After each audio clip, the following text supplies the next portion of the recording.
আমাদের দেশে এলডিসি গ্র্যাজুয়েশনের এই প্রশ্ন যদি এখন এই মুহূর্তে নাও মোকাবেলা করতে হতো, তাহলেও রপ্তানির ক্ষেত্রে যে চ্যালেঞ্জগুলি আমাদের আছে, অথবা রপ্তানির বাইরে অর্থনীতিকে অন্য কোথাও অগ্রাধিকার দেওয়ার কি কোনো সুযোগ আমাদের ছিল?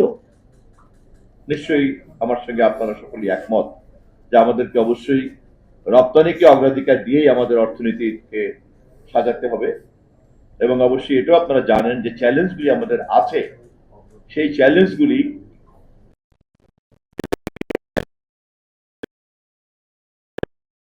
সরকারকে মাসে পিছানোর জন্য অনুরোধ করেছেন এবং সেই অনুযায়ী এটি পিছিয়ে যাচ্ছে। আগামী নভেম্বরের যে বাধ্যবাধকতা আছে সেখান থেকে এটা পিছিয়ে 2029 সালের নভেম্বর পর্যন্ত চলে যাওয়ার একটা প্রক্রিয়া শুরু হয়েছে। যদিও সংশ্লিষ্ট কমিটি নানান রকম শর্ত দিয়েছেন এবং সেই শর্তগুলি অবশ্যই ন্যায্য এবং যৌক্তিক। কেননা কোনো সমস্যাকে দেখে ভয় পেয়ে সেই সমস্যার আগমনকে বর্ধিত করার জন্য সময় ক্রয় করা অথবা ধার করা, আর কোনো সমস্যার সমাধানের জন্য নিজের প্রস্তুতি বাড়ানোর জন্য সময় ব্যবহার করা এবং তার সদ্ব্যবহার করা, জোগাড় করা এবং সদ্ব্যবহার করা, দুটো কিন্তু সম্পূর্ণ একটা ভিন্ন মনোযোগ। এবং আমাদেরকে এলডিসি গ্র্যাজুয়েশন সম্পর্কে গভর্নমেন্টের যারা সংশ্লিষ্ট পলিসি মেকার আছেন এবং এটার সঙ্গে যারা সংশ্লিষ্ট কর্মকর্তারা আছেন, আমি আস্থা রাখতে চাই যে তারা নিশ্চয়ই এ বিষয়ে মনোযোগী এবং তারা আমাদের এই বর্ধিত সময়কে সম্পূর্ণভাবে, যদি এই 3 বছর আমরা পাই, তাহলে সম্পূর্ণভাবেই যে সমস্ত নীতি কাঠামোতে সংস্কার আনলে পরে আমাদের রপ্তানির প্রবৃদ্ধি বাড়বে, গতি বাড়বে, এর চ্যালেঞ্জগুলিকে মোকাবেলা করা যাবে, এর আমলাতান্ত্রিক সমস্যা জটিলতাগুলিকে মোকাবেলা করা যাবে, এর যে কর কাঠামো সেখানে যে পরিবর্তন আসবে তার মধ্যে পরিবর্তন, যেগুলি অত্যন্ত সঠিকভাবেই উপস্থাপন করেছে। আমি মনে করি বেশিরভাগটাই এটা কাভার হয়েছে, যতটুকু আমাদের মতো সচেতন পত্রিকা পাঠকরা যতটুকু বুঝি। আমি তো অর্থনীতির ছাত্র না, তো আমরা যতটুকু বুঝি আমি মনে করি যে মূলত বেশিরভাগটাই উনি কিন্তু আলোকিত করেছেন। যারা আমরা দেখতে কম পাই, আমরা অবশ্যই ওনার উপস্থাপনার কারণে আমরা পরিষ্কারভাবে দেখতে পাবো। আপনাদের প্রশ্ন এবং বিশেষ সব কথা আমরা যদি একমত হই, এরপরেই কিন্তু শেষ কথাটা থাকে যে এই ঐক্যমত, এই চিন্তা এবং এই পথ নকশাকে বাস্তবায়ন করবে যেই রাজনীতি, সেই রাজনীতি অবশ্যই অর্থনীতি বান্ধব এবং সেটা কল্যাণকামী একটি রাষ্ট্রের দিকে ধাবিত হবে।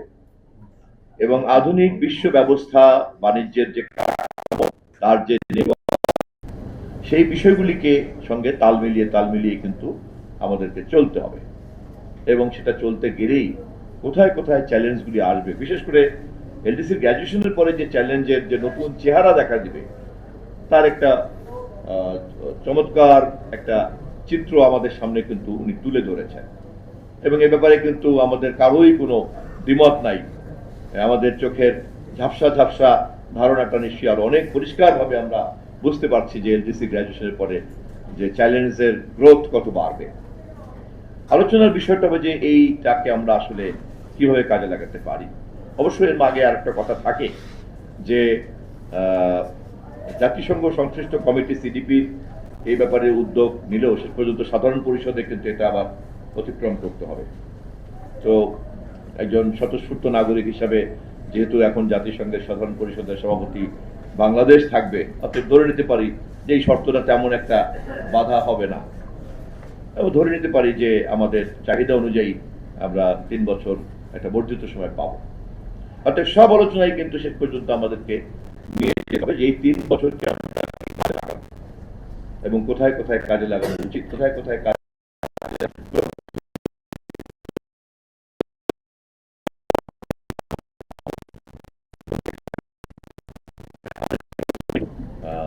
সেই তালিকাটা জানতে হবে, যেই তালিকাটা হচ্ছে আমাদের রপ্তানির জন্য চ্যালেঞ্জ।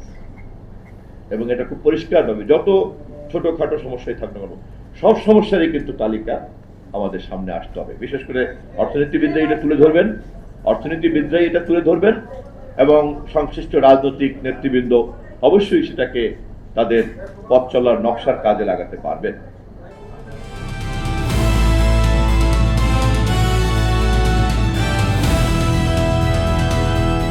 দিনাজপুর টিভি, মানুষের জীবনের কথা বলে।